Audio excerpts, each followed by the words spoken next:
ଏ କାହାଣୀ ଚାରି ସାଙ୍ଗଙ୍କର ଯିଏ ନିଜ ନିଜ ଭିତରେ ବହୁତ ଭଲ ଘନିଷ୍ଠତା ବନ୍ଧୁ ରଖିଥିଲେ।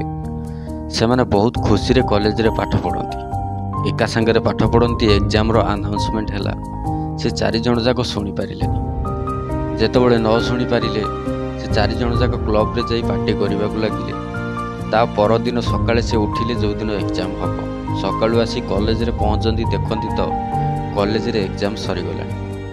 ସେ ଚାରିଜଣ ଯାକ ବିଚାର କଲେ ଯେ କାରର ଅଏଲ୍କୁ ନିଜ ଡ୍ରେସ୍ରେ ଲଗେଇ କଲେଜରେ ଯାଇ ପହଞ୍ଚିବା ଆଉ କହିବା ଯେ ଆମ କାର୍ ଚକାଟେ ପଙ୍କଚର ହୋଇଯାଇଥିଲା।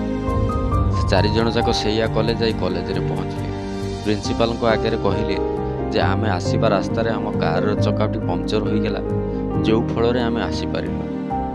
ସମସ୍ତେ ବିଚାର କରି କହିବା ପରେ ସେଠୁ ପ୍ରିନ୍ସିପାଲ ତାଙ୍କୁ କହିଲେ, କାଲି ତୁମର ଏକ୍ଜାମ ନିଆଯିବ, କାଲି ଆସିବ। ଇଏ ଚାରିଜଣ ଯାକ ଆସି ବହୁତ ପଢ଼ାପଢ଼ି କରିବାକୁ ଲାଗିଲେ, କାହିଁକିନା ତାଙ୍କର କାଲି ଏକ୍ଜାମ ଆଉ ଥରେ ନିଆଯିବ। ସେମାନେ ବହୁତ ଖୁସିର ସହିତ ପଢ଼ିବାକୁ ଲାଗିଲେ। ଯେତେବେଳେ ପହଞ୍ଚିଲେ ଯାଇ କଲେଜରେ ନେକ୍ସଟ ଡେରେ, ତାଙ୍କୁ ସାର୍ କହିବାକୁ ଲାଗିଲେ, ତୁମ ଚାରିଜଣଙ୍କର ଏକ୍ଜାମ ଅଲଗା ଅଲଗା ନିଆଯିବ, ସମସ୍ତେ ଅଲଗା ଅଲଗା କ୍ଲାସରେ ବସିବ। ଯେତେବେଳେ କୋଶ୍ଚିନ୍ ପେପର ଆସିଲା, ସେ କୋଶ୍ଚିନ୍ ପେପରକୁ ଦେଖିବାକୁ ଲାଗିଲେ, ତାଙ୍କ ମୁଣ୍ଡ ବ୍ୟଥା ହେବାକୁ ଲାଗିଲା।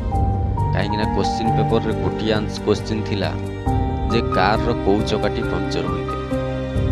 ସେ ଚାରିଜଣ ଯାକ ଏକଦମ ବୋକା।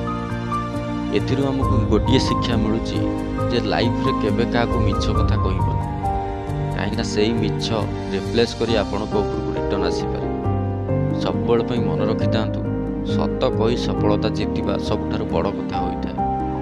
ମିଛ କହି ଯଦି ସଫଳତା କୌଣସି ପ୍ରତି ହାସଲ କରାଯାଏ, ତାହେଲେ ସେ ସଫଳତାଟି ବେଶୀ ଦିନ ରହିବନି। ଯାହାକୁ ମିଛ କହିଥିବେ ସେ ଜାଣିବା ମାତ୍ରେ ତା ନଜରରେ ଆପଣ ବହୁତ ତଳକୁ ଖସିଯିବେ। ତ ସବୁବେଳେ ପାଇଁ ସତ କହିବାକୁ ଚେଷ୍ଟା କରନ୍ତୁ।